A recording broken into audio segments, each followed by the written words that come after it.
Let's talk about sex. As men, we all want to have better and more sex, don't we? Let's be real here, guys. So my guest today is Paul Ninnes, who is the founder and managing director of Real Talk, an amazing organisation doing great work all around Australia. And he's going to give us 3 fantastic tips for better sex. And really, it's all about improving intimacy with our wife or partner. So let's go. So, Paul, let's get real. We all want better sex. We do. How? Most people. Well, everyone. There's some of us that don't live a celibate life. Yeah, totally. But how does this work? Educate us. Where do you want me to start? How does this work? What do you need to know? Well, let's start with how as a dad, how can we improve? Yeah. Let's just get this. As a husband. As a husband, yeah. As a husband, how can we have better sex? Yeah, great. Again, I'm not sure where to start, but look, maybe we need to stepwise through this. In some ways, let's start with us and then move to our wives or partners and the whole relationship. Sounds good. Oh, so you've got to do something. It's not all on her. Okay, no. all right. Well, that's good. I need to learn a bit, obviously, here. So, so I think. If my wife is watching this, she's going to be laughing. So, but yeah, go on. It's almost comical, but I'm hearing the lyrics from Michael Jackson's "Man in the Mirror" in my head. Yes. I don't know if that's applicable. But it does. It starts with the person we look at, but it's not who we look at. That's actually probably a good little tie-in. This is not the research of my experience here is it's not growing your pecs and your beach muscles that actually makes sex better, right? It's or you're more attractive, and particularly for female, right? And you can break it down however you want, but the bottom line is there are inherent differences between men and women. The research has made that clear. That doesn't mean there's not overlap, right? I've got some beautiful, what might have been seen as feminine qualities, but the bottom line is that a lot of guys, I'll put it that way, not all, but a lot of guys think about sex differently than wives. So thinking that this is all about appearance and desire is just missing the mark. That's a good thing to recognise because sometimes we get caught up in our own little worlds. But it actually, the female and male perspective is quite different, isn't it? Oh, totally. And we were joking about this. It's a classic male going into fix mode, which sometimes they do, I do, and then your wife going, I didn't want you to solve this problem. Yes. You just wanted me to listen. Oh, okay. How do I do that? I mean, so many times. I still am learning that. Like we've been married over 20 years, and I still have to force myself just to go, no, she doesn't need me to fix this. She's just telling me just to get it off her chest. Yes. And just even 5 minutes of that each day, our intimacy, our relationship is better than ever. Yeah. Just because I take that time to. She just needs to be heard. Yeah. Or she'll say things like, I just love being seen. So it's actually it's more than being heard. It's being seen. Yeah, too. And just the presence. Again, everyone's love language and communication style is different. But for my wife, sometimes it's just this. Yeah. No words are even needed, whether we're watching a movie or having a cup of tea or having a deep and meaningful. It's the presence. Mm-hmm. And so that can really grow intimacy and actually help in the bedroom. And that's not why you do it, right? But it can be a fruit. It's a byproduct. Exactly. Yeah. So I think it's important to recognize that. And then looking at yourself is, I think for guys, looking at how can I grow in my ability to be truly present and my ability to experience the fullness of what I was created for and to bestow that on my partner, right? So, and one of the ways is to look at our own issues with sexual integrity. And I think that's what I'd probably start with is get yourself in order and at least address that and go on a journey with that. Because there's a lot of men who have just kept their struggles and their struggles with intimacy generally and sexual stuff, kept it in the closet, kept it in the corner, kept it in the dark.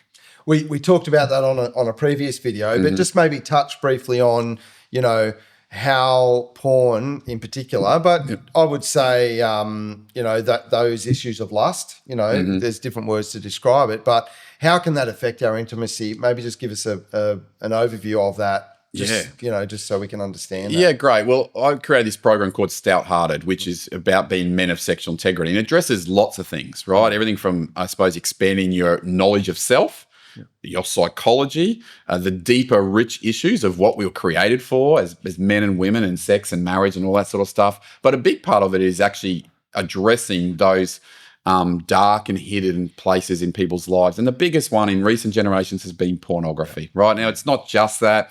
Porn's different for every person, and every person's struggle is different, but we all have struggles. That's the unifying thing. And so, for me, all the work I've done in the area of relationship, sex, and marriage has been out of a place of going, I can see backwards, live life forwards, understand it backwards. I can see where I missed the formation. I missed the initiation that I needed as a young man on these topics. And it led to often hurtful consequences for me and those I was with, right? So I created Stout Hearted to go, right, we need to get real. We need to do some basic training in what has become a much more difficult space. So the amount of challenges a man might face sexually has gone up astronomically with the internet. But the amount of mentoring and fellowship and training they've got has gone down, right? Men are doing less of that fathering, less of that guided pathways into adulthood than they used to. And so that gap, it needs to be filled. And that's why I created the program, is going, hey, men, step into this space at any age, at any level of struggle. We all have struggles. Is every man needs to address this and can do better. If you know better, you do better. If you're healed, like broken people break people, healed people heal people. So if I can heal myself, I understand myself, I understand my sexuality, I understand my misplaced desires and how I can go wrong, and I am learning to craft that desire in a healthy and fruitful way. If I can do that, then it heals my wife or my spouse and my children and the people in my community. So I just have such a passion for people to go, let's narrow the gap. Let's leaders in society, in work with families like what you do, in work in churches and even in sporting clubs. Let's start to go, all right, we got a problem, right? We got a problem and we need to address it. I actually, side note, sporting clubs, I just had a memory of this one school chaplain or leader coming to me and saying, look, the footy boys have come to me because they're really struggling with coming together as a team and concentrating on training and concentrating on being awesome at footy. And this person said, it's porn, miss. Everyone's hooked on porn and talking about porn, and they just can't focus on life and get it together. And she was shocked. It was a female, right? She was shocked and was like, okay, so you're saying you want me to help you guys with porn because your footy team can't train well. And it's like, so this issue can really distract us from life. Our sexual struggles distract us from just wholesome activities like playing footy or having good, healthy relationships. Wow, it's amazing. So really, Stout Hearted is for any man, is it? Any man. It's framed with a faith-based lens, right? So it's coming at things for guys that recognise God and God's plan for them, but it expands people's horizons on the practicals, on themselves, on their vision of really capturing what am I created for? And a big part of that is how he started, that intimacy and sex is more than what we might have seen as sexual intimacy, right? It's so much broader. Oh, it's so good. No, look, definitely check it out. And we've got here, speaking before, you talked about expanding your yes, why as a second point, which I'm intrigued by that because I'm not entirely sure what you mean. Okay, but, good. Tell us a bit more about that, remembering that, it's all about better sex. Yeah, okay. So. Yeah, great. So again, as one of the men in my program, we interview a bunch of wise men. There's like 40 different guests, right? Really just wise people and everyday blokes also just sharing around the fire about their lives and their struggles. And I remember one of the guys as we filming, he says like, if I want to grow intimacy and sex with my wife, it starts when I put the toaster away in the morning, right? And my quip to that is, so sex starts in the kitchen. Is that what you're saying? You know what I mean? But obviously thinking more broadly that it starts with love and care and intimacy and connection, and it flows out of overflow from that. And so a lot of guys with their sexuality, they sort of treat it like the rubber band method of, I shouldn't think like that. I'm a bad person. I flick the rubber band to stop that, to push down my desires. It is good that you have sexual desires. It is a fire that burns within us. It is a passion that is awesome, right? The world exists. You exist, most people, because of sex, okay? Yeah. People are propagated. Man has enough semen in him to propagate and spread his seed across the whole world, populate the entire earth, okay? It's a scary thought. And so when we come back to expanding now, yes, it's recognizing this is not about running away from something. This is not about saying no to my sexual desires. It's about clarifying and running towards a healthier and bigger vision.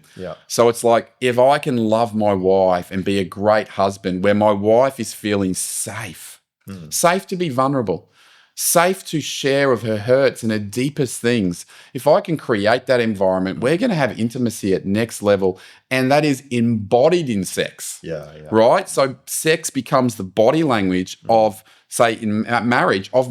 It becomes the physical expression of a deep love that says, I want to give everything to you. It becomes the embodiment of a deep love that says, I want to bring about life with you potentially, right? It becomes a deep love that says, I want to be one with you. And I can't think of any way to communicate that better than in the bodily lovemaking, right? The sex. This is an interesting word, lovemaking, because sex is not just about the end point. It creates something. Right? It's making of something. There's some mystery to it, isn't there? So but there's science behind it too, right? So when oxytocin is released, which for the men listening, there's only really one time we get an off-the-chart release of this chemical neuromodulator called oxytocin, and it's during orgasm. Now, we get it in little ways. We're making eye contact right now, so we're having a little bit of the love chemical released. Sporting victories. Platonic, guys. It's platonic. Our wives aren't here, so our cameraman's laughing. So, my point being, we're created to have a love feeling that we get when we sing, when we experience joy, when we experience physical contact, we get a release of that. For guys, we get an off-the-chart release of the love drug when we have an orgasm. Now, this drug leads us to love, to trust, to have feelings of love towards a person. So when we have sex, we actually bring something into existence. We bring more love and more intimacy into existence. So it's not just sort of the culmination of love and intimacy, it's also the maker of love and intimacy. And so it's this beautiful, rich experience weaved into the human tapestry of love and intimacy that in some ways, your brain is getting more wired to love the person you make love to. So you're getting more addicted to your wife. So that makes you more able to overlook her flaws. Now, women want that, right? They want you to overlook, say, a physical flaw. It's actually possible to wire our brain to get more and more addicted and hooked to our wives' physical makeup because we're making love to them. That's just a rich, beautiful benefit of having sex. So, because there is a misconception out there that, that people get tired of each other or bored, but what you're saying is physiologically, psychologically, the more sex you have, the more you actually are into each other. Totally. Yeah, totally. And so I think it should be seen as an overflow, but it's also something that is just a real gift to strengthening marriages in this case, right? It's a gift to growing intimacy on every level because you feel more trusted. You feel exposed, and that's where real intimacy comes from, right? There's a risk in it, right? There's nothing more vulnerable than it's one flesh, right? It's a woman receiving a man in the case of heterosexual sex. It's a man going into a person. Now, I don't want to freak people out and make them feel gross, but think of the deep notions of that. It's the body language of being together in a profound, deeper, more vulnerable, rich way than any other experience. Apart from dying for someone, right, laying down your life to die, this is the most comprehensive self-giving body language available. It's beautiful. So our yes needs to encompass that. It's like, what am I living for? What am I wanting? What is the picture that I'm aspiring towards? Rather than, I want to get sex at the end of the day because I've had a big week and I need to get my rocks off, right? And there's the human desire to experience release. That's natural and normal and good, right? That can drive sex, and that's okay.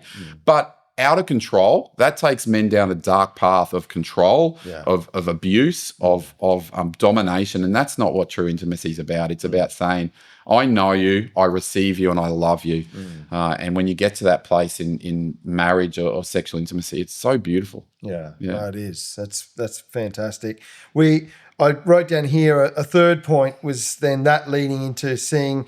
I described it as seeing intimacy as a lifestyle, but I think you've got a better way to describe that. So I think that's pretty good. Like seeing intimacy broadly, you know, and you know, I think it might have even been your dad that I first heard say, you know, love can be spelt Time, and I forget that. That's right? a Warwickism. So you know, and even it's sexually, a good one though. So even sexually, right? Guys generally, in the research, come to orgasm quicker than females, right? And there's different research. They used to think it was like way quicker. It's maybe not as big a gap as they first thought. Yeah.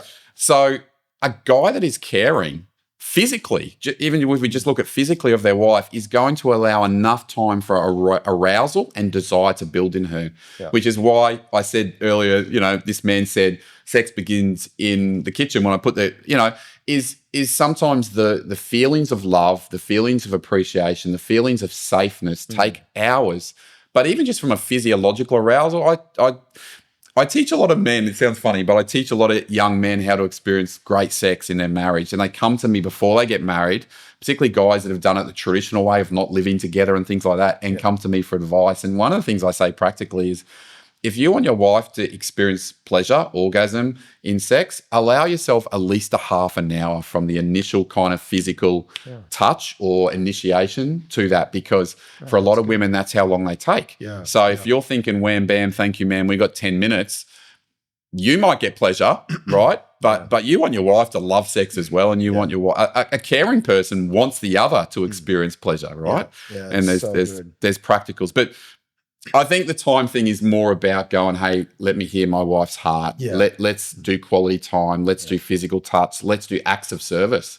My wife, if she comes home and finds I've hung out the washing, wow, she is just like, so appreciative. And she dare I say, wants me more, right? Okay. That's how her love language, this acts of service, speaks to her heart, you know? The point is, don't rush it for us men. You know, don't rush these things. Yeah, and get to know the other, because everyone's different, right? And it's only about 80% of relationships where the man is more sexually driven. That means in 20%, the female will be more sexually driven, right? So it's not a one size fits all, you know? But get to know each other and recognize that intimacy is a whole person thing. It might be psychological intimacy, emotional intimacy, spiritual intimacy, and physical intimacy.